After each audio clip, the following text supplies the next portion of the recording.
Sir अगर 9 month लगने वाला है, बेबी का वेट 1.6 केजीज है, तो बच्चे का वेट कैसे बढ़ेगा?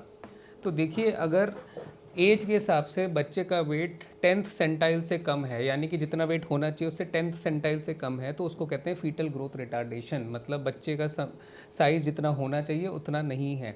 अब फीटल ग्रोथ रिटार्डेशन भी दो टाइप का हो सकता है। एक होता है SGA बेबी, यानी कि स्मॉल फॉर जेस्टेशनल एज। इसका मतलब बच्चा वैसे तो नॉर्मल है बट उसका वजन कम है। दूसरा होता है एसिमेट्रिकल IUGR, यानी कि इंट्रा यूट्राइन ग्रोथ रिटार्डेशन, जिसमें बच्चे में प्रॉब्लम है, तो वो पता करा जाता है एक डॉपलर की मदद से। तो अगर वज़न कम है तो तुरंत जाके जो डॉक्टर है वो एक बच्चे का डॉपलर करता है। अब वज़न कितने टाइम पे कितना होना चाहिए? तो 18 से 20 हफ्ते का अगर प्रेगनेंसी है तो बच्चे का वज़न 250 ग्राम होता है।